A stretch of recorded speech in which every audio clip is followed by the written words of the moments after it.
Welcome inside another edition of Mountaineer Report brought to you by West Virginia Sports Now. I am Mike Asti and I will be joined by Luke Blain. And of course, every episode of this show is available everywhere you get podcasts, also throughout the West Virginia Sports Now network and here on YouTube. And we now are going to be able to fully evaluate year one under Ross Hodge for the West Virginia basketball program. Maybe they will play in the basketball crown, the college basketball crown, regardless if they choose to play in that tournament or not. And assuming they are not going to get an at-large bid in the NCAA tournament, their year, for all intents and purposes, is really over and over enough for us to evaluate after they lose right away.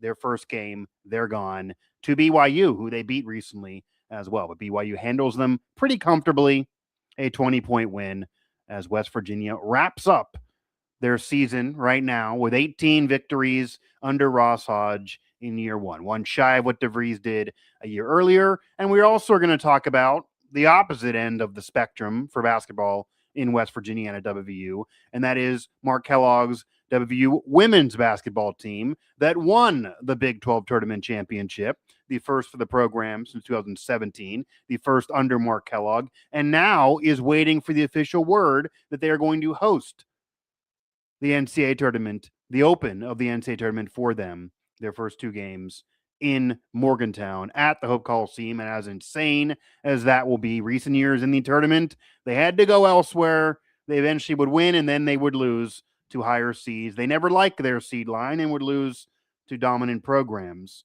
Caitlin Clark, UNC, for example.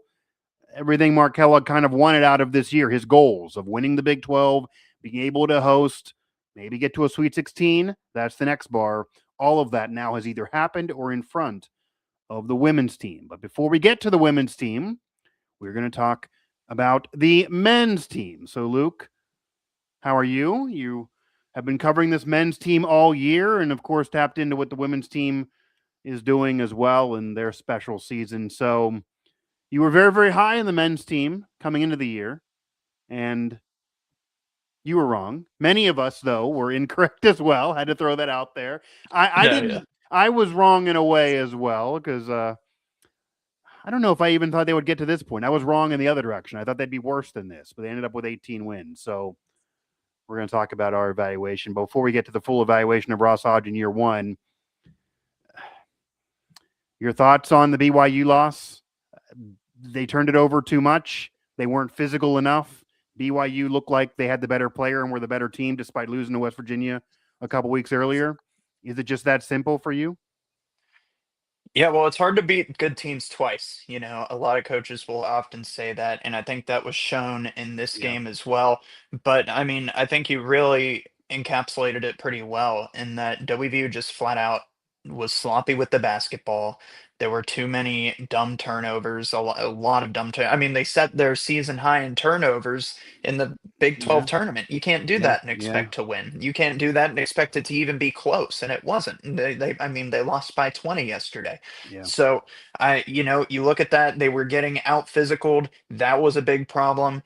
I mean, BYU ultimately looked like they wanted it more. And you got to wonder if a lot of the recent losses started to pile up mentally for this WVU team.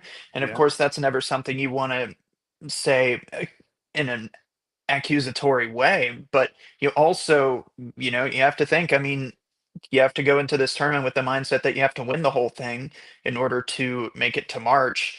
And then, you took some punches in the mouth early and they didn't go.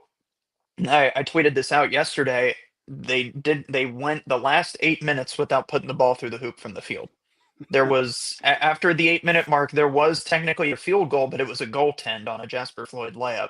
So, I mean, it didn't go in. It counted as a field goal, but you didn't put the ball through the hoop. It really felt like a full encapsulation of this team's season where it's sloppy offense and you're taking bad shots. You're not making any of your shots. You're getting, the other team is being more physical in the paint. Yeah. It looked like everything finally piled up and WVU just wasn't able to compete in this one. Looked like a complete 180 from whenever WVU hosted BYU in Morgantown. It really looked like the culmination of the worst of West Virginia basketball this year. Turning it over too much. Really, you hit the nail on the head there. Dumb mistakes, boneheaded mistakes, rough turnovers to have at the worst possible time in, you could argue, the biggest game of the season because they couldn't lose it. It was a must win. It wasn't just one of the losses, it was a must win. And then, I mean, Debansa went wild. He dominated. It looked like he learned a little bit from kind of being contained by West Virginia in their loss. And you mentioned West Virginia maybe kind of getting sick of the season a little bit, or maybe getting sluggish because of their recent losses. They didn't think they were gonna get in, but you would have thought that would have created a sense of urgency that we got to win this tournament. We got to at least get to the championship game. We got to impress the committee, and even if we don't win the title, we got to show them that we can hang with these teams that they probably are going to put in the NCAA tournament, like a BYU, like anyone else they could meet in the field there. And other teams in the field they beat this year. They swept Cincinnati, they swept UCF, but they can't get there because they couldn't get by BYU. And I did feel weary about the matchup, to be honest, Luke. I mean, you could argue it might have been better for them to play Cincinnati or UCF just because, yeah, they beat those teams and it's hard to beat somebody 3 times. But with BYU, you just played them, you just beat them. They have a scouting report too. They have the NBA draft pick. You don't have that guy. And it just felt like that BYU was not going to lose to West Virginia twice in a couple weeks with an NBA draft pick. That's kind of what happened. It wasn't going to happen, and he was able to take over the game. In the first half, just Debansa himself, he was only a few points away from West Virginia on his lonesome against the entire effort by the I mean, Mountaineers. he was getting into the paint at will. Yeah, That's not something they allowed him to do the first time around. yeah, And we're seeing a bunch of stuff. Maybe it's the court. Maybe they couldn't just. Maybe they were slipping and stuff like that. But you're both playing on the same court, so yeah, to me it doesn't matter. And they were just getting. I mean, they were getting out physical down low. I mean, they were yeah. getting to the paint at will. They didn't even have to take it from the 3-point line a lot. Debansa didn't make any threes in that game, and He didn't that's need one to of take his any threes. specialties. Didn't Yeah, need he to take any didn't threes. need to take any, and Yeah, he got 27 points without doing that. And that's that's, insane. that in a team that prides itself on defense, that's just an unacceptable performance at the end of the day. Yeah, and the other issue is they kind of calmed him down, and I don't necessarily know if it was really West Virginia's defense doing this or he kind of pulled back the reins a little bit, but he had a rough start to the second half. 27 points, 17 of them were in that first half. He ended up really having a little bit of a calmer second half, but the rest of BYU was able to take the charge, and West Virginia just got on this cold streak offensively, which has been their problem and their Achilles heel all year, that they go through these scoring droughts in games. Sometimes defensively they can still win, but you can't really be a quality team and have 3 minutes, 5 minutes, 8 minutes without a field goal, without doing anything on offense.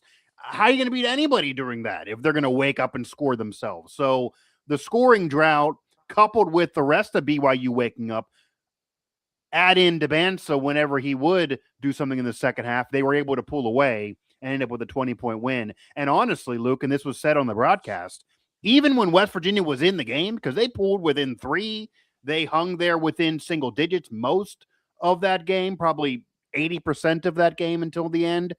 It felt like the Mountaineers were down by 20. Even when they were down 3, when down 5, down 6, it felt like they might as well have been down 20 because they would go through these scoring droughts or they would have single possessions that would just make you roll your eyes. Sometimes when they would score, and this has also been the case all year, even when they would score and Honor Huff would hit a clutch 3, it was almost a shot that you're wincing, saying you shouldn't really take it. It's not a quality shot. Okay, he hits it and drills it because he's a talented sharpshooter, but Eagle staff would miss wide open shots and they just would have no rhythm on offense. They just kind of would pass it again. And this will get into maybe more of the conversation on Ross Hodge that we talked about in the past show.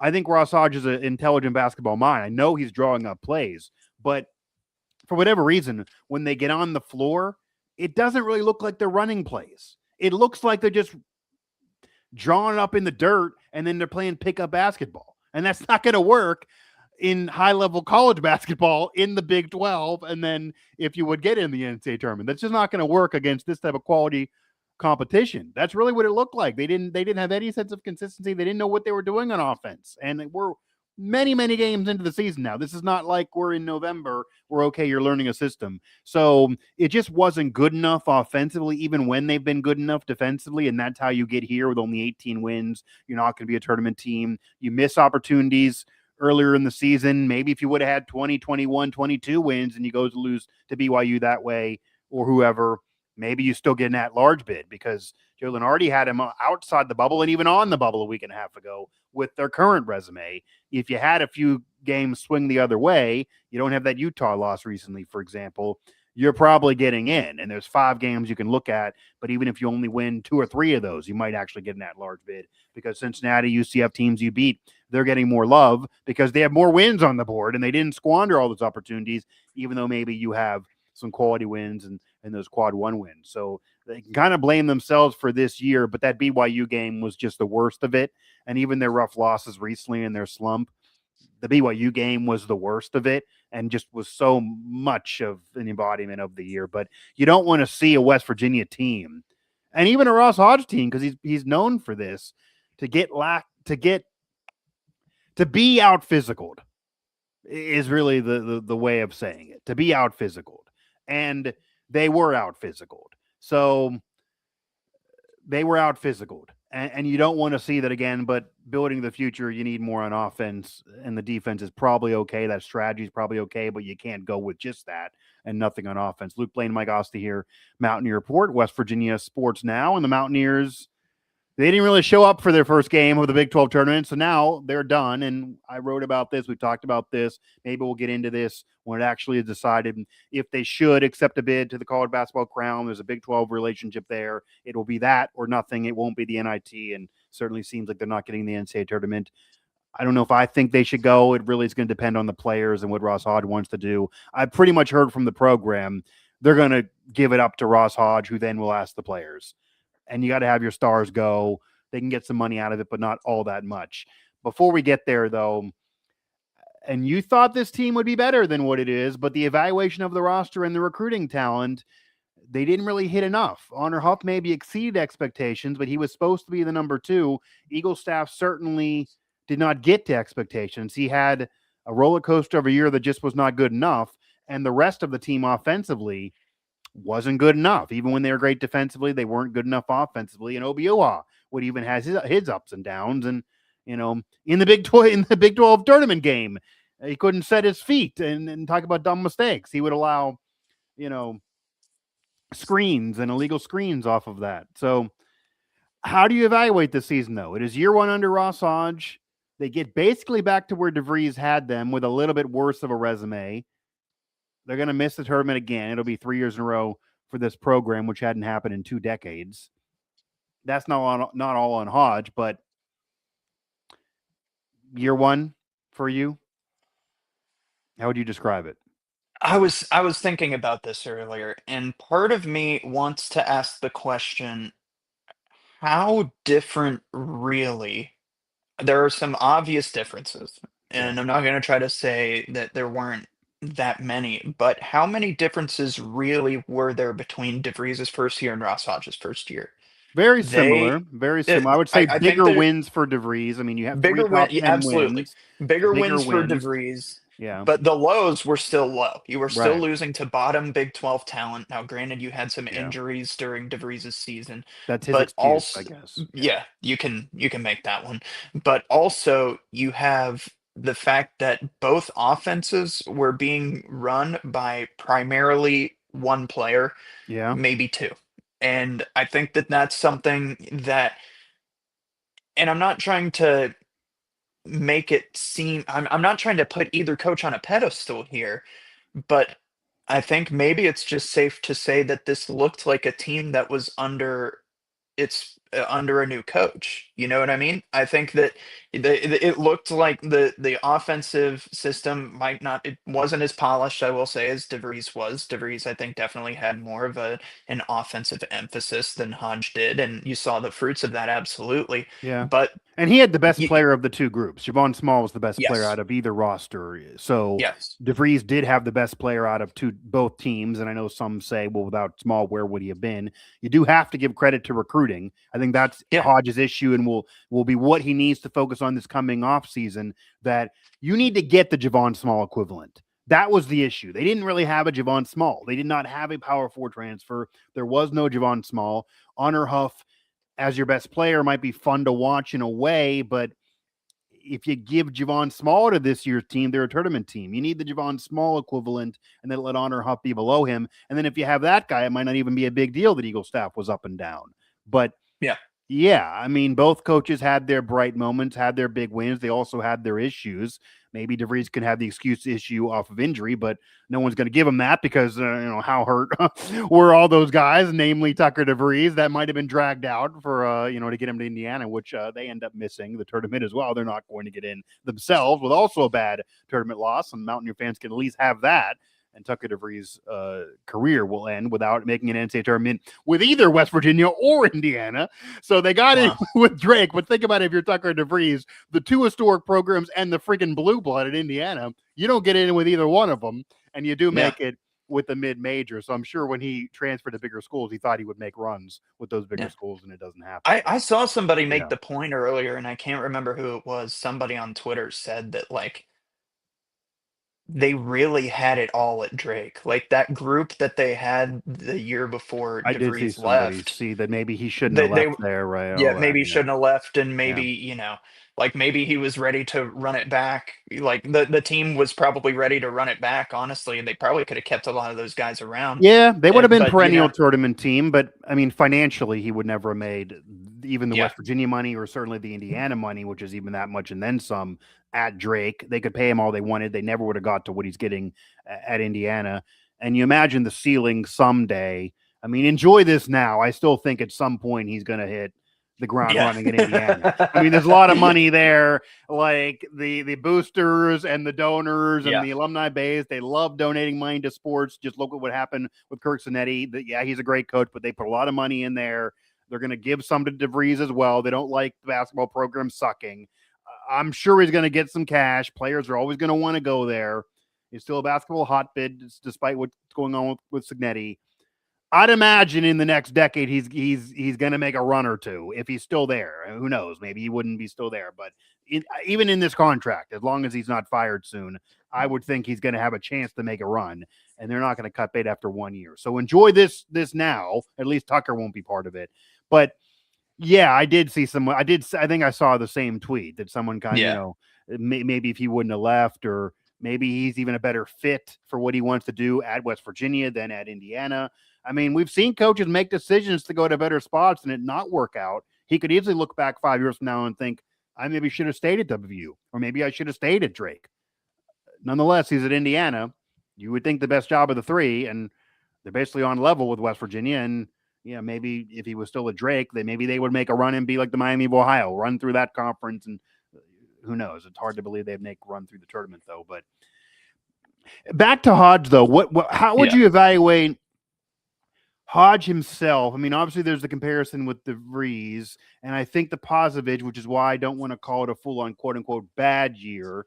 You took over a program with drama. You brought a new roster in, and you at least do get them back to where they were. It's not like there's a true regression. We can argue the resume. I do think DeVries' was better. There was one more quad one win. There was more ranked wins. He had one more overall win. But at the end of the day, you're both on the bubble. There's highs, there's lows. It's very similar. It's a similar spot.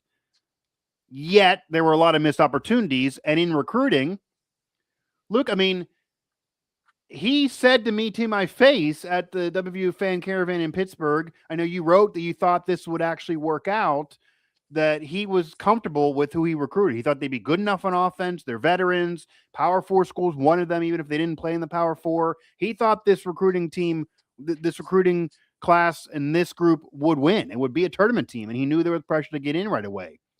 clearly he was wrong there. So that needs improved. And if you're going to give him grades on recruiting, I can't give anything higher than a D or a C at best in recruiting. I mean, the team didn't get in the tournament. How can you be ahead of a C if you don't make the tournament? In terms of coaching, I think he's a good coach, but again, some of these offensive plays didn't look like they were going anywhere. Yeah, and that's what's frustrating about the recruiting aspect of this team, right? I mean, coming into the season, it's not like people put the weight of being a number one scoring option on Trace and Eaglestaff's shoulders out Yeah. of nowhere, right? It's Yeah. because he Right. was that good. And I still believe he is that good. I just don't think the offensive system really benefited anybody on this Yeah. team. Yeah. I think other than maybe Honor Huff, who gets to hit a highlight corner fadeaway three every game, I just don't think Yeah. the way the offense was run was beneficial to the team and the way they were structured. And you can call that recruiting, you can call that schematic, you can probably say that's a bit more schematic, but I mean, this is a team that had fans excited at the beginning of the year. Yeah. I think people forget about that way too quickly. Um, Yeah. but I just don't. I think the way they meshed, and it really just brings me back to, and we talked about this a few times before. What Hodge said early in non-conference play was when he said, sometimes you don't reach your full potential with the team, and you just kind of have to live with that. And I Yeah. absolutely don't think this team hit their ceiling in terms of what they are capable of doing. I think that an offensive mindset would have benefited this team a lot more. And I'm Yeah. not going to sit here and act like I know all of WVU's sets or Yeah. the plays that they run, anything like that. But you can turn defense into offense, but you're not going to score points on defense. And dragging the really good teams down into the mud with you rarely works. You have to find a way to put the ball in the hoop and score points consistently if you want to compete in the Big 12. Yeah. And maybe that's a lesson to take away from this year. And I'm not going to sit here and act like I'm all high and mighty and know the lessons that Ross Hodge needs to learn from this year. But I will say I think I like defense. I'm perfectly fine with defense. Heck, my dad's a defensive coach, and I love Right. watching. I greatly appreciate that. Right. But you have to have that balance of offensive consistency, and they just didn't have that. And Yeah. there were some weak points where I think you needed to have better strength. I think you needed Harlan Obioha to be better consistently this season. And I think a big difference in between last night's game against BYU and the first time was Harlan Yeah. Obioha played a Yeah. decent game. Harlan Obioha played a decent game the first time around, and last night he was not good. Yeah. And And that's a that is a little, major yeah, problem. that's a major point. And if you recall, this was maybe a month ago. And I might have asked him this, but maybe somebody else asked him this. But I know that we did a Zoom, and Ross Hodge was literally asked about the importance of Harlan Obioha. And it looks like there's kind of a through line. We even talked about this on this show that regardless of everything else, regardless of Eagle Staff's peaks and valleys, and back when he had 1 point to 20-point games, no matter what Honor Huff's doing, no matter what the team is doing, it looked like throughout most of this year, and that's when we asked Hodge about it, there was a through line between if Obioha plays well and he is a beast and uses his size, like Fran Fraschilla was saying he could play in the NFL. I don't know about that. We'll ask Andy Reid, who was there to watch the game. Fran Fraschilla brought that up probably 8 times. If A you were doing lot. a drinking game, you would be drunk if you had to I saw take a Andy shot Reid every on time you. TV more times last night than I did Ross Hodge. Well, that's very true. And then every time you see Andy Reid, Fran Fraschilla would say that Obioha is who he's scouting, and he's going to go Yeah. to the NFL and be a tight end, and who knows. But if Arlen Obioha plays like a NFL tight end with a physical mentality, and he sets his feet, so he has smart basketball IQ with his physical ability, and he becomes that force down low, when he's that guy, when he's at his best, when Obioha is at his best, West Virginia usually won this year. When Arlen Obioha is not setting his feet, is committing illegal screens. I think he did 3 in the BYU game. Like, those are just free points. It's insane. Or he's just kind of playing timid, or he's usually the bulkier, more muscular, stronger, kind of like country strong. than anybody else on the court, but he doesn't always use it. When he's at his worst, or just not good enough, I guess, they don't have a chance. And the BYU game in the tournament, Obioha was really at his worst. That's the worst of it. He's committing fouls. He's not enough offensively. He's not enough defensively. His size doesn't really matter. He's not using it right. But when he's giving you enough and he's at his best, or at least close to, like in the BYU win or in other wins when they beat Kansas, those games, back to the backyard brawl earlier in the season, he was a beast in that game. That game still might be his best game as a Mountaineer. Then they have a chance. But Ross Hodge talked a lot about how he is kind of that key. They don't have tons of size. He's the physical player. You can argue DJ Thomas too, but Arlen Obioha is more of a veteran. He's the physical beast. He's the difference maker. He's kind of that guy for them, and he's the straw that stirs the drink. And when he's at his best, they have a chance, and when he's not and when he's off, they don't. Hodge admitted that a month ago when we asked him. And we saw it ever since. And we saw it throughout the whole season, if you really look at it. So I think that's also an issue. We can't go back in time now, and I'm not going to put the whole season on Harlan Obioha. Granted, a lot of that of what I just said is true. He wasn't supposed to be the number one guy. But clearly for future recruiting, he needs to get at least one Power 4 transfer. I'm not asking for the sun, moon, and the stars financially. Javon Small was the number 3 at a Big 12 school. He was not getting $1 million, okay? He was getting a nice chunk of change. He was the P4 transfer. You get one guy like that, not 2 or 3. You spend money for one guy like that. Then you bring in the Honor Huffs of the world to go underneath that guy. You can still build as a defensive, first-minded team. That's how Houston won the conference a year ago, but Houston also was able to score 90 points if they have to. They mixed the two. Look at their tournament games last year during their run to the championship game. They would have 90-plus points in some of those. And, yeah, they'd also win 65-62. They can do whatever. They are that good on both sides of the court. That's what you need.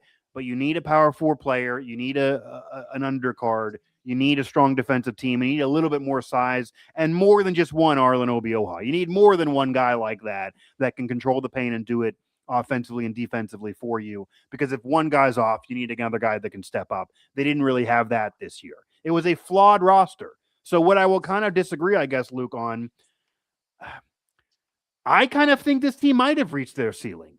I mean, as I'm talking now, the roster was kind of flawed. Yes, people got excited by Eagle Staff in the 50-point game a year ago and the 40 against Alabama. People forget that. Yes, he was in North Dakota. He had a 40-point game against Bama, against good teams. So he's proven he can score against good teams. It's harder when you have other guys to share the rock with, but it shouldn't be such a roller coaster that he literally took one shot in a game. Like, take more shots. That was always the issue with him. Take more shots, try more, but also have them be quality shots. He would take a lot of bad shots whenever he would take shots.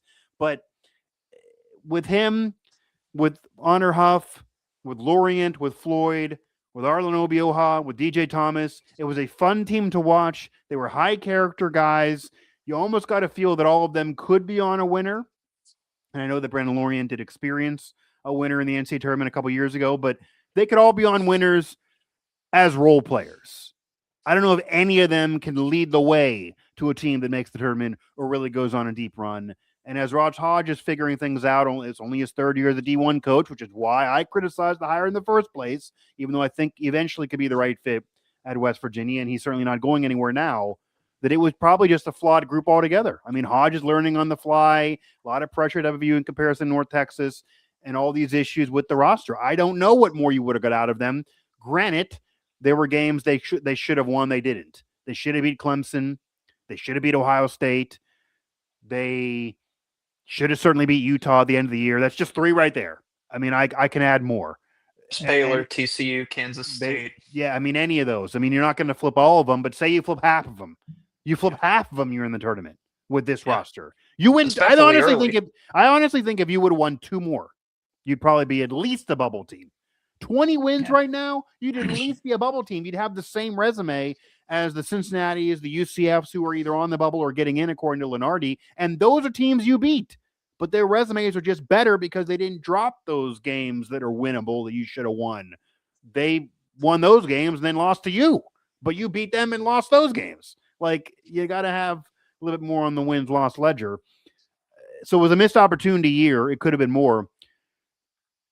What do you want to see from Hodge now moving forward throughout now what'll be his second off season, but really first true one after his first year is in the books now before that year two season. We'll get to the pressure in a moment, but what do you need to see accomplished to be confident that the Ross Hodge era is going to be a good one?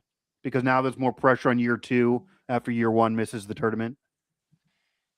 Yeah, well, I think you absolutely need to just overall have a better recruiting class than what you did last year, like you've said. Or I think you need to have a better top-heavy recruiting class.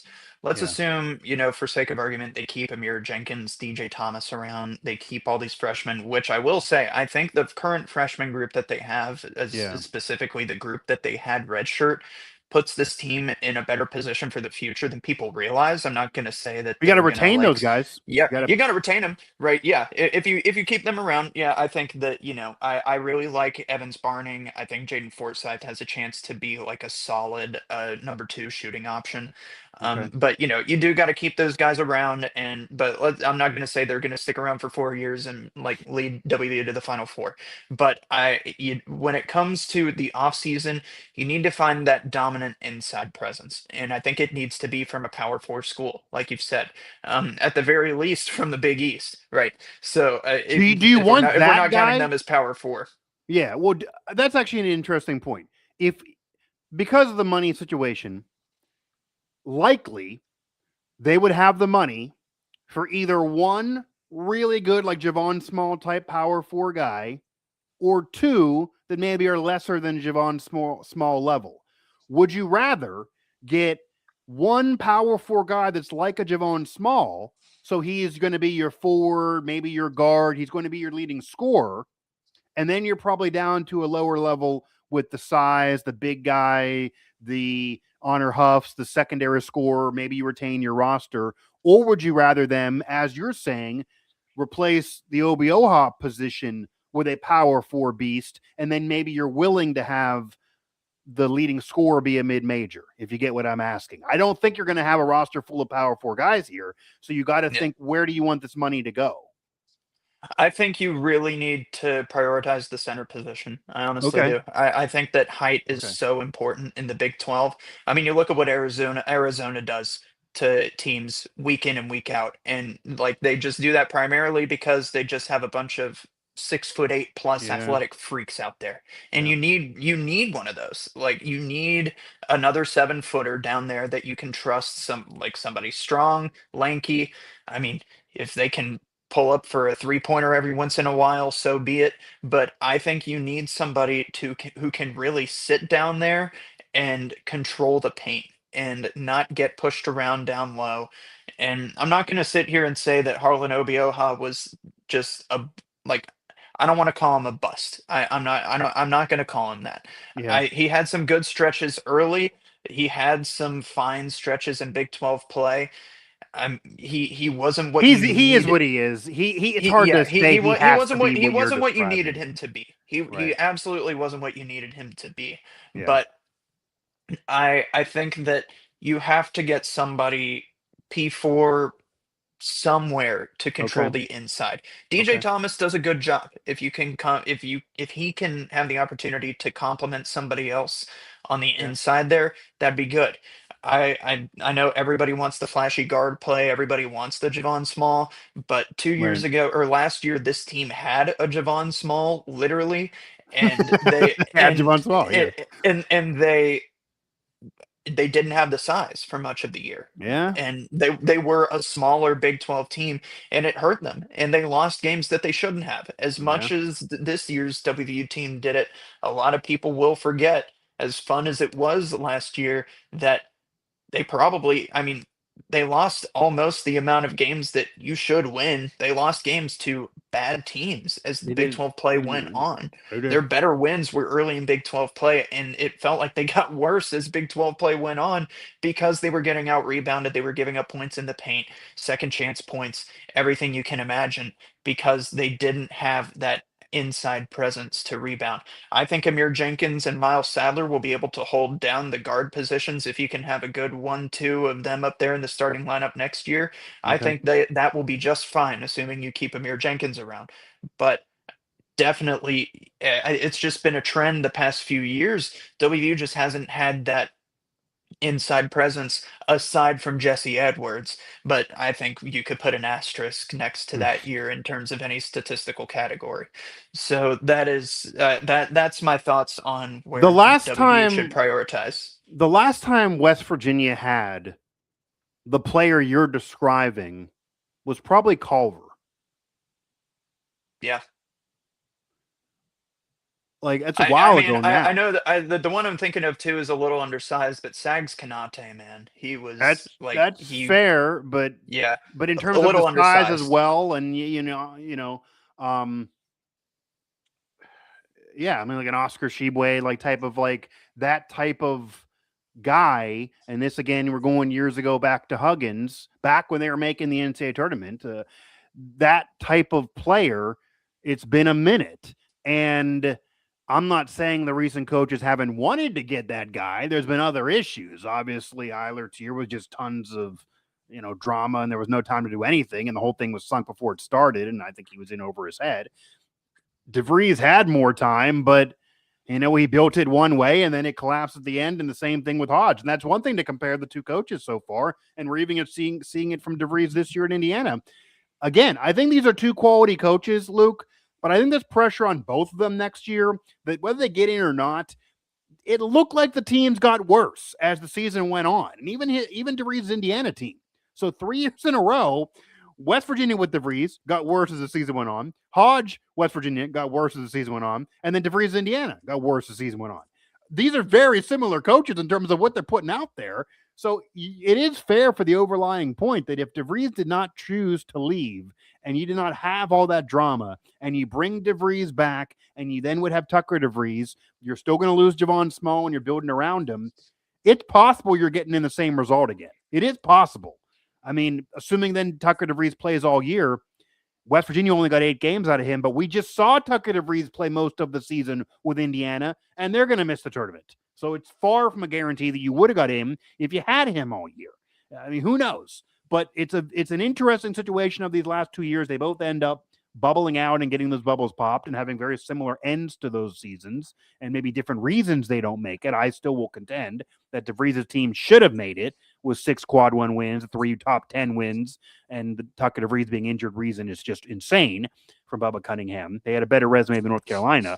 But this year's WVU team, I can't even argue. Like, they don't deserve to be there. They don't deserve to be there. You look at the bubble, it's not great, but their resume is still worse, and they squandered opportunities earlier in the year. And I do think recruiting is going to be very, very important. I mean, Sadler's coming in, that's a 5-star recruit. How much can you rely on him in year one, though, to be that scorer for you? That might be a risk. Out of the players that could come back with eligibility remaining, and I already see somebody here as we are streaming live, but we'll have this in podcast form. Again, Mountaineer Report available everywhere you get your podcast. Luke Blain, Mike Asti here with West Virginia Sports Now, bringing up DJ Thomas being the top priority. Do you agree with that? Is there somebody else out of the players that can come back? Who do you want to bring back the most? And if you go to Ren Baker, and he says, we have this much money, where's your, because this might even be a conversation, like, what's your priority here? That's why I even asked you on how much you want to give to the center or to another guard. Money's only going to go to certain spots. All these players may want more to come back. That's just how college sports is today. Who's your top priority to bring back from the remaining players with eligibility? And if you want to give a ranking, you can. It's the odds of bringing them all back is probably low. Yeah. Yeah, I Just the think way the so. sport is today. I'll go with the primary ones who got minutes this year. I will say I think you're fine letting Morris Ugasuk walk. He gave some good defensive possessions this year. He hit some shots when you needed him to, and he gave some good minutes in spurts in games. Yeah. But you don't. I think that you could absolutely look at putting your money elsewhere when it comes to conversations about recruiting in the off season and things like that. I think the top 2 options obviously are Amir Jenkins and DJ Thomas. Yeah. It's hard for me to say who would be the most important. I think that it's kind of rare to find a young player that is as poised as DJ Thomas is down low. And for all the rambling Yeah, I did about how important the front court is, I think it would be kind of ridiculous for me to not say that he that he should be the guy that you look at to bring back. And right behind him, I'm going to put Amir Jenkins. I think he has yeah, a chance to be a very special defensive guard. There's some offensive kinks that need worked out, but I really do think he has a very high ceiling in terms of being a Big 12 guard. Um, has a very good like facilitating ability, very quick in transition, light on his feet. He has a really good package as a young freshman guard. And right behind those two, I'm going to put Jackson Fields. I think a lot of people are forgetting that Jackson Fields is gonna well, I mean, he didn't walk on senior night, so there's that. I think he is expecting to get another year of eligibility, and to keep him around and say pair him with DJ Thomas and have 2 6'8" forwards already on the team yeah, heading into the yeah, recruiting cycle, I think that would be huge. And if you yeah. wanna, And then you if you add keep a Yep, 6'10" power four guy, then you yep, have like an Arizona Houston recipe where you yep, have enough bigs and you have a backup if one's off. Like yep. again, maybe you spend the money with the Javon Small type, but if you do kind of what you're saying, you would build a bigger team and the biggest West Virginia team that has probably been there in 5 years. Yep. And then say you keep guys like Evans Barning, and then you keep Evans Barning is a good 6'7" right there. And then there's Abraham Oyedir, who's 6'9", who Yeah. redshirted last year. He'll be a redshirt sophomore next year. And maybe you could give him an opportunity as well. But I think that, there's chances if you can keep just a few of these guys around and continue Yeah. to keep work them into the system, you might not have to do as much work in the forward position as a whole next year, but you could focus on maybe getting that splash signing of a power four guy who can step up and lead that group and have the depth behind him. Yeah. I really like DJ Thomas. I think he's a great player. I think that you need some guys to complement him, even if you are going to throw the bag at him and try to keep him around. But also you're He also probably treading would on thin. cost the most money to keep, I would imagine. I think so. Because he was a And then top recruit even coming in. He's going to have hype. The other schools are going to want him. Yeah. yeah. And then Amir Jenkins is, I I do think like that if you could honestly do a 1A, 1B type situation with those two Yeah. freshmen, Yeah. because keeping Amir Jenkins would be so important because I'm not sure how much like as great of a player Miles Sadler is, he's proving himself out there right now, Yeah. Yeah. playing really, really well. I'm not sure how much you want him running the point in his freshman year Yeah. Yeah. in a starting Yeah. role. Yeah. I Yeah. think you could definitely try to keep Amir Jenkins and have him try do that for a little while. But if you let Amir Jenkins walk, then you're kind of your only ball handler that you have for sure going into next year is Sadler.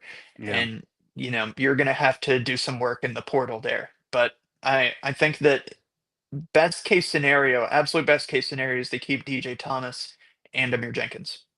Yeah, those are clearly the two top priorities, and it's hard not to say DJ Thomas would be the top priority. It's almost to keep him away from someone else as well. But Yeah. especially if you're trying to build a bigger team, and Hodge admitted size matters, and this team really didn't have enough of it. Again, if Obioha's off, they're screwed, and it's hard to win with Honor Huff being so undersized and being your best player and leading scorer. So you do need to build it differently. You do need to build it bigger, and maybe the money is better served at the center position and maybe get. I mean, there are a lot of great scorers around the country. If Eagle staff would have scored to the effectiveness of a year ago, or even half of it, don't have to do what he did, but even half of it, this team maybe will be a tournament team as is. So there are different things that if they went the other way, they were close enough. Like there's reason for optimism. As much as I do think Hodge has to learn a lot, as much as I do think that he didn't have a good enough year with the standard of the program, that's the case. I mean, I asked him this at the intro presser. It's not your fault of what happened the prior years, but the weight of the world is now on you. They hadn't missed 3 years in a row in 2 decades. You don't get in, that's going to be 3 years in a row. The fan base is hungry. They're sick of this. They don't want to hear Ren Baker say 31 appearances for getting snubbed on these all-time lists. You know how you get back in the respect of the all-time categories? You start winning currently. So it'll same thing with football as well. And you got to get in. They didn't. So it's not if West Virginia basketball is not in the NCAA tournament, it can't be a successful year. In all reality, the standard is getting in. They say it. I'm saying it. That's what history tells you. You're not going to get in every year, nor have they throughout history. But that's the standard. They didn't get there this year. And the resume is even worse than a year ago. So they're back to the same point, but a little regressed. The roster had flaws. They lost games they shouldn't have lost. And Hodge made his mistakes as well. But in all reality, it's year one, a transfer roster. He took over drama. He's still a young coach. Great recruiting class coming in, at least so far with what we're seeing. Obviously, Sadler is a great 5-star to bring in. Those are reasons for optimism moving forward. It is only one year into this thing.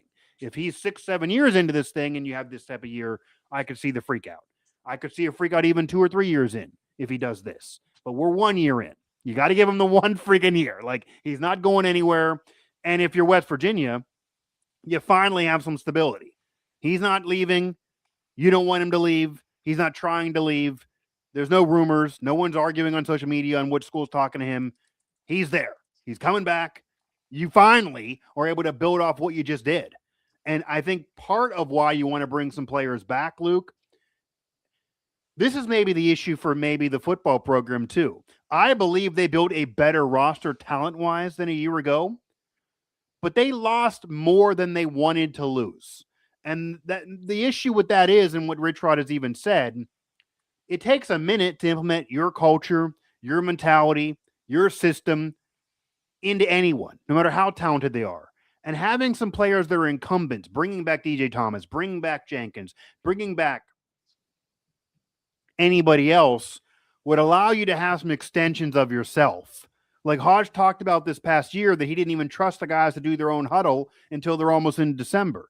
If you bring back some guys that were with you a year ago and there's any issues at practice or in games, or even the better player who comes aboard doesn't know a set, you can say, hey, DJ Thomas has run it for 2 years now. He knows it. He can help you. Like, you want a confidant and a friend who can maybe help you, even if you're more talented. It's better to have some continuity and somebody who knows the offense, knows the defense, knows the coaching staff.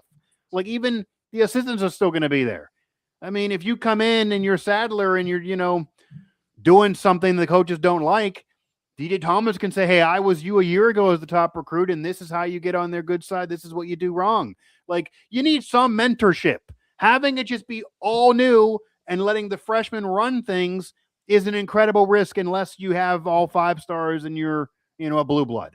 Like, that's not the life. So I do think you need to bring some guys in, keep some continuity there, allow them to be kind of the leaders, get more talent, more offensive talent, at least one power 4 player, no matter who he freaking is. You got to have some P4 experience, and you also got to get bigger. And you can't be getting out physicaled. You can't be turning it over 22 times in tournament games. Those things can't go down. You got to be better in non-conference play because, yeah, you're beating the Campbells of the world, but you got to beat them by more than 10. I mean, Hodge brought that up too. Their metrics would be better if they would have mopped the floor with those teams. They beat them, but I mean, UCF and Cincinnati beat those teams by 20 plus. WVU beat those teams by 10 plus. And clearly, if you can beat Cincinnati and UCF, you can beat those teams by more. You didn't do it though. So there's a sense of urgency in all the games for the full resume. I don't know if they knew that or played like they knew that all this past season. But again, he's not going anywhere, and we're going to debate and analyze and talk about Ross Hodge in year one, I'm sure, much more as we get further into the offseason. If they do go to the Crown, whatever happens there, granted, you can't read much into that really.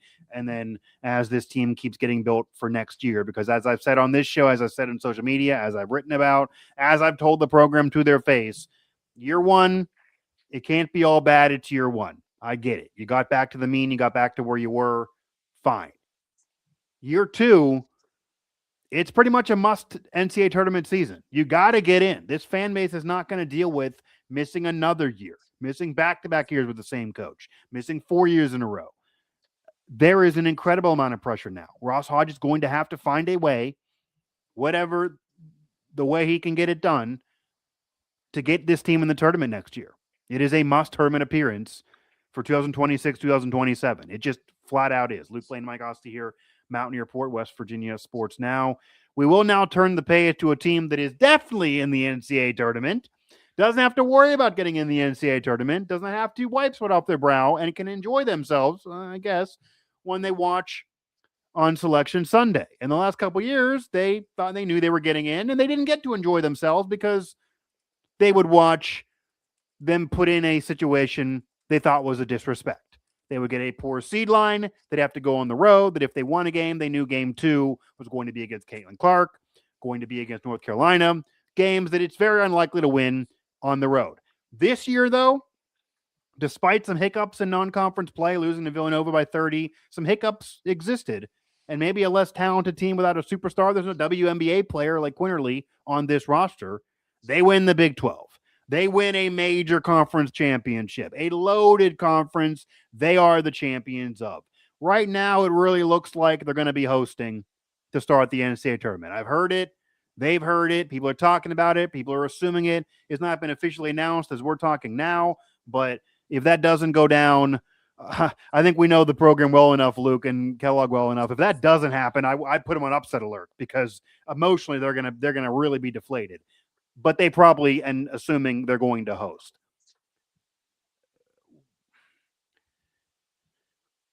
Number one, I guess, taking the entire season into perspective, do you think they deserve to host if you're in charge of things? This is not a perfect resume despite being a Big 12 champion.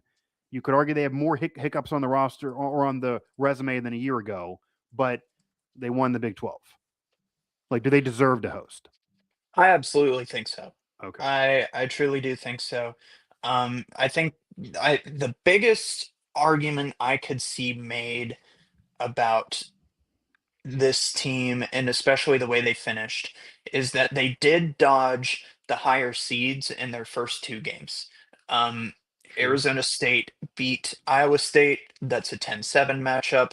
Yeah. And then I forget which seed Baylor was, but Colorado beat them, and then they went down Yeah. to the wire with Colorado. Colorado's had a decent season this year, not trying to take anything away from that, or Arizona State. They made a great late push as well. Yeah. But I think that that would be something that you can look at to maybe nitpick on if you're on the committee. But they do have the most recent win against TCU. Now, you're 1-2 against them on the year. You beat them when it counted, and you beat Yeah. them on a neutral floor. I think Yeah. that that is enough. I mean, 27 wins this season, especially considering some of the wins that they've gotten, even some of their losses. I mean, they've gone right down to the wire. They went right down to the wire with Ohio State. The only real blemish on this The team's TCU, schedule one is of the TCU losses, yeah, down the wire. I think the only real blemish is that Villanova loss. Yeah, that's really bad. That, That's a real that's bad just a loss. really bad loss. But I mean, this is a team that with 5 players in the second half beat Duke, Yeah, you were there. Yeah. who I was there. It was incredible. They've won 10 out of their last 11 games. You can't use that Villanova loss as an excuse to keep them from hosting a regional. I just don't think you can do it. I don't think if you're a sane person on the committee, you can be okay with that. You beat Baylor by 10. Yeah. You ran right past Iowa State, number 11 at the time Yeah. in Ames, Iowa. Of course, you have a loss to Texas Tech in You there at handled home. Arizona State. Arizona State, you handled them. Handled Arizona State. You did that twice. You Yeah. know, I Yeah. I think that I think that this team has done more than earn it. I absolutely think, you have an 8-2 away record, Yeah. 14 wins at home. Yeah. Looking at this schedule, I mean, other than going undefeated and maybe winning a game against, Villanova that was just a fluke game, Or at like least don't lose by unlike 30. anything. What is it? I said, at least don't lose by 30. Like, that's the Yeah, issue with that game. You didn't just I lose. mean, Upsets happen. You lost th- by 30 at home. Real yeah, bad. Yeah. that is unlike anything we've seen from one of Kellogg's teams, 100%. and Yeah. I It's an just there's outlier. no way to explain it, but I don't think that you can make a good enough argument, even including that game, to keep this team out of Morgantown in the first round. I Yeah. absolutely do. I Yeah. I think that they've really hit their stride. They're getting hot at the right time, which is what the committee likes when it comes to seeding. Yeah. Yeah. I think a 4 seed is the bare minimum for this WVU women's basketball team. Yeah. And of course, if they did not win the Big 12 title, we probably wouldn't be talking about this. Of course, they'd be a tournament team, but they probably wouldn't be hosting. And the amazing situation that they're in now is, we talked about this on this show. Other people covering the program mentioned this, and maybe they just had that Villanova loss in the back of their mind. But for most of last season, people were saying, okay, if they do this and this, maybe they can host. The goal of the whole year was vocally discussed as maybe they're primed to host, even the year before. This year, most of the season, and especially because you had that Villanova loss early, even with the Duke win, people were kind of saying, okay, they're good. They're going to be a tournament team. They're probably not going to host, though. Like after they lost to Villanova by 30, that was the commentary. Hosting's probably done. But they managed to turn it around, which is we talked about coaches in the last segment talking about the men, that their teams got worse as the season progressed. To Mark Kellogg's credit, his teams get better as the season goes on. And his team really got better as this season goes on.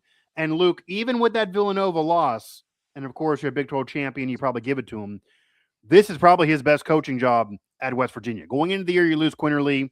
People thought maybe they'd take a step back and not even make the tournament. You lose to Villanova, hosting's gone. You then even have that Duke win, but you cancel out with the Villanova loss. You get back though, and you go on this run in conference play, and even with a couple of hiccups there and some heartbreakers, like you lose in the buzzer beater, a lot of other teams would have folded, and then you never would have saw them be legit again. And yet this team rallies after buzzer beaters to turn around and win the Big 12 title and get revenge on TCU and beat them on a neutral floor and make up for those earlier losses. All of that has to be a credit to Mark Kellogg as a coach. 100%. And you're going to have to start worrying about keeping him around because he already got feelers last year. There's going to be some programs that are going to have open jobs that may call him. That might not be a guarantee forever, despite liking it in Morgantown. But this team absolutely does deserve to host for me, for sure. If they don't get to host, it probably is the Villanova game, which would really, really suck if that hurts them because that was just such an anomaly. It's the worst game of his career at West Virginia or prior. Like, it makes Yeah. no sense. Makes no sense. And our girlfriend Floyd, who's covered West Virginia women's basketball and also covered Villanova women's basketball, was as confused as anybody to see that result, and he was there covering it for us at the Coliseum. So it's nuts. It's nuts. And this team has done enough, though, since then by winning the conference tournament, a really good conference to win it.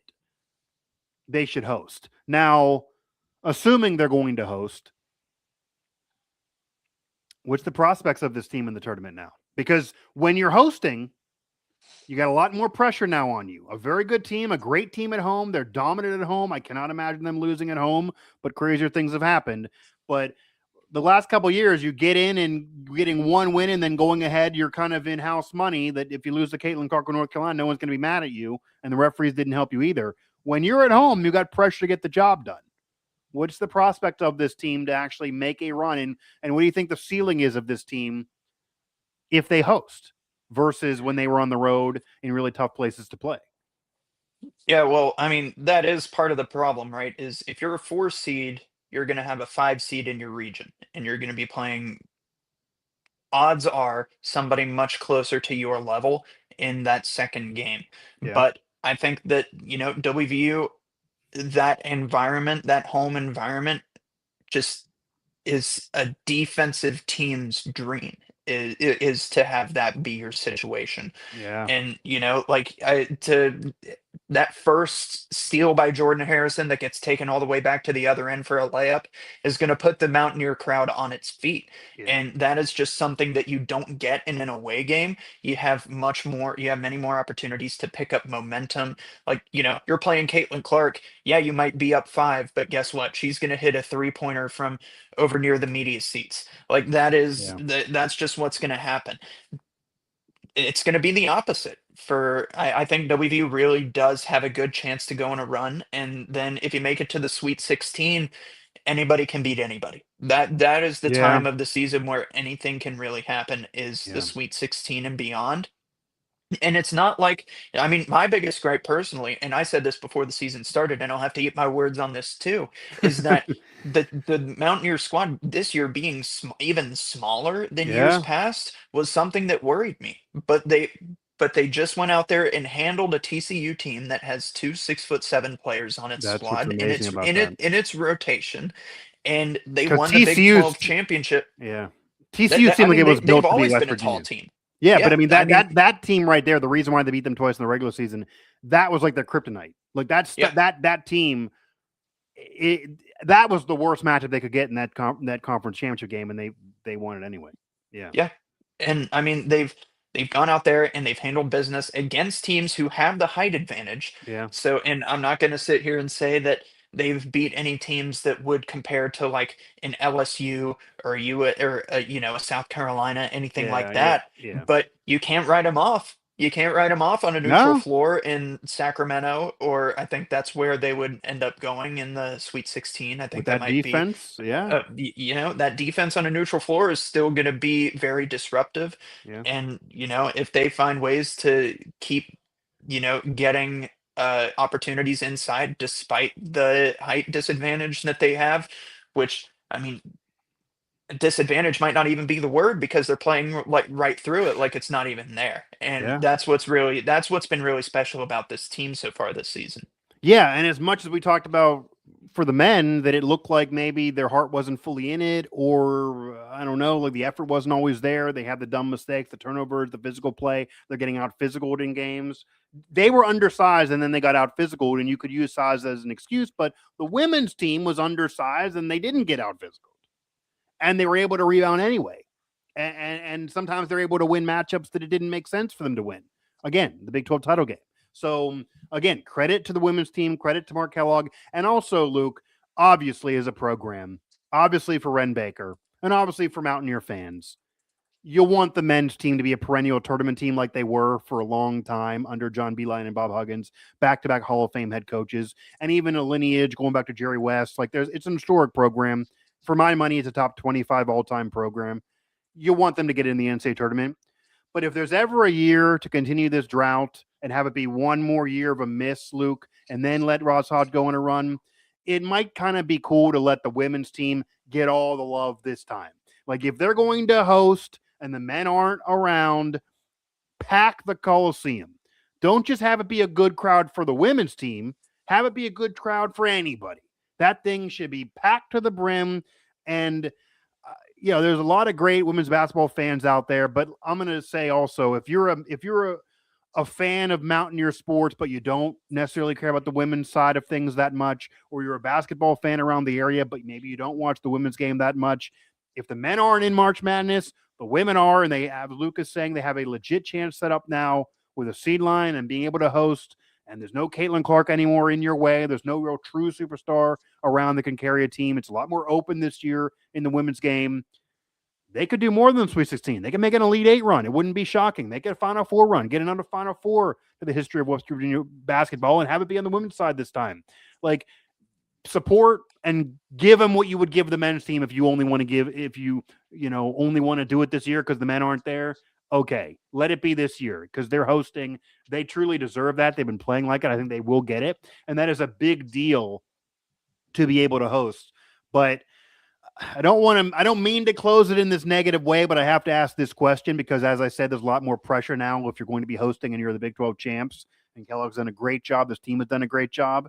You're mentioning getting to the Sweet 16 and you got to win those home games.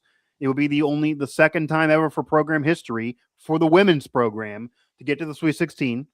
First since 92. The 92 team did not have to win as many games to get there. You're looking at one win to get there. This year already argues as the greatest season in program history. Certainly, if you get to the Sweet 16, it is factually even over any Big 12 title that might carry one because they did not go on a run and they lost right away. If this team hosts and then gets to the Sweet 16, this is the best season in program history for the women. But if they host and they lose at home and they do not get at least to the Sweet 16, how much does that take away the luster of the Big 12 title? Or can you separate the two? And then do you think the fan base can? I think you can absolutely separate the two. I think that Okay. you still have I still think that you can have that feeling of remembering the hope that came with winning the Big 12 tournament. It's like it reminds me of like winning your division in the NFL, right? And maybe you get bounced first round in the playoffs. Been there. And well, I will say winning the division was still fun. It's a great time. But Okay. for this team to finally get over the hump in the Big 12, which is something that I felt like they had really struggled with Yeah. under Mark Kellogg so far. They Not a weren't going knock on on runs him. despite being a Yeah, great team. They just would lose early. Yeah. yeah, not a knock on him as a coach. But it's just something that they were finally able to overcome this year. Yeah. Kind of felt like there was a ceiling, there was a particular ceiling they were hitting in the Big 12, and it just what they couldn't really get past it, and they shattered it this season. And they made it to they won the Big 12 championship. And I think, they beat a team that had beaten them twice before. What they did this season is truly, truly special, and they should still get a banner in the Coliseum Oh for it. yeah. Yeah. And they should, I don't think anybody will ever look at that column or that banner in the Coliseum and think, man, it sucks that they lost at home in the NCAA tournament. I don't think so. I think you'll remember I think you'll remember the fans showing up at 1:30 a.m. in the morning to congratulate them getting Yeah. home You on were a there for Sunday that. night. Yeah. That was really fun to see. Must have been about 50 people there, honestly, probably Yeah. more. I'm not very good at counting like that, like counting crowds. But we'll Yeah. just go with that for now. But you'll always have that. And even if it is the worst case scenario going into the NCAA tournament, you still have the Big 12 championship to keep a hold of. And I think that that's absolutely going to be one of the most special parts of the season. It is so far. Yeah. This is an historic season, no matter what. This is a special year, no matter what. Certainly deserves a banner at the Coliseum, no matter what. A Big 12 title is a Big 12 title. Like, you're going to get a ring from it. The baseball programs won Big 12s and they didn't get to Omaha, but they have giant rings and the trophy and they put it on the wall. Like, all of that still counts. All of it's historic. It's the same thing. I mean, the football program has on the wall 15-time conference champion. It doesn't mean that you don't count those, or those don't mean anything because, say, you wouldn't win the whole thing. It is a big deal what they've already accomplished. It 100% is. But I do think the overall season would lose a little bit of luster losing at home, to be fair. I mean, think of it this way. Number one, West Virginia's basketball season that fans remember very fondly now, and no one really around is going to talk about 1942 and their claim of a national title or any of the Jerry West years. 2010, you won the Big East when it was a gauntlet that they made a movie out of it, that everyone you could think would be a legit program in that era was in that freaking conference, and West Virginia won the conference tournament. But what did they then do? They went to the Final Four. If you would have just won the conference tournament and that's it, and lost early and lost in the first or second round and not done anything in the tournament, you get a banner, sure.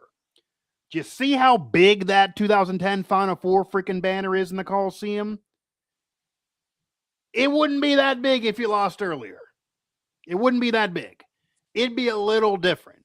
And even going to this year, Mark Kellogg said the goal is to win the Big 12, so meaning a goal for an end to what they want. You achieve that goal and you get the other goal of being able to host.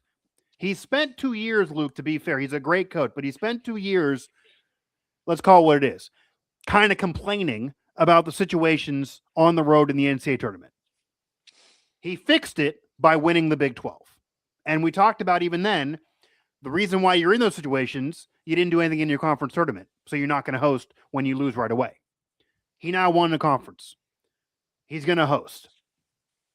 So you can't go ahead and then lay an egg. I mean, you got what you wanted. You did what you said you had to do to get hosting. Now you got to win at least at home. Get to the Sweet 16, make it the greatest preseason in program history, get off the 92 snide, win at home like you said you would do if you ever got to host, play for the crowd. They're going to bring it. And then if you lose after being at home, okay. You got to at least get the wins at home for me. It's still a banner. It's still a ring. It's still a great year. But I don't think it's the greatest season in program history if you lose right away. I think Mike Carey's 2017 team probably would still have that. You at least would be in an argument. And it would absolutely lose a little luster for me. I mean, I think the 2010 season for the men's and for Huggins would be reflected on a little different if you just win the Big East and then you lose in the second round. That Final Four is a big freaking deal. I'm not saying the women got to go to the Final Four, but I think you got to at least get to the Sweet 16. Like, that's your goal. You got to get there. You got to win the home games. You got to do that after winning this Big 12. And then you're sitting pretty, really, historically, for the program if you're Mark Kellogg. But I also think they will. I'm not saying they're not going to. I'm not doubting them. I think they will. But there's a little added pressure now. There's no more weight of the world on everyone else's shoulder, and we're getting screwed, and we're the little man, and the refs are out to get us. You can't claim the refs are out to get you if you're home. Like, you got to show up and you got to win the home game. I just don't want to hear that. Well, it's not like WVU gets a home whistle though. Oftentimes. Well, I guess, but like, you're at home, like, you play really well at home. Yeah. I don't want to have them lose, certainly right away in the first game, but even the second game, I just don't want to hear, like, the refs screwed us again. Like, that's not going to work as much in the off season at home. I could hear it the last couple of years. It's not going to work as much in the off season at home. I think there's pressure to at least get the wins at home. The rest of it then is gravy. But you want a big banner. I mean, that's all. We'll leave the show here, but that'll be another funny thing, Luke. I mean, you see, they got all the banners in the Coliseum. They're going to get one at least for the Big 12 title. You got the 3 big banners right now, which, as I said, is the 42 claim, the 2010 Final Four under Huggins, and the 1959 team under Jerry West that got to the championship game and lost in a very, very close one, which would have been an NCAA championship. Those are the 3 big banners. If the women get to a Final Four, do you give them a big one? Do you got to have 4 big banners up there? It's their home too. Is it just men's banners who get to be big? Obviously, if the women win a national title, I got to be up there. That got to be a big banner, I would think. I mean, I don't know if you take one of those 3 down that I mentioned because they're all special in their own right, but you got to have 4 up there that are big. I don't think it should be a little small banner for women's Final Four. But again, you want a big banner. You want that argument. You got to do a little bit more than as is. I don't think you warrant a big, giant banner with those 3 if you just do this, and then that's it. That'll do it for this show, though. Luke Blain, Mike Asti here, Mountaineer Report. Make sure to like, subscribe, comment to us if you want. You can find this show everywhere you get your podcasts, Apple, Spotify, TuneIn, Google Play, etc. And, of course, here on YouTube and throughout the West Virginia Sports Now Network. And whatever happened to the men and whatever happens to the women's, we will have coverage here, of course, throughout the WVSN network.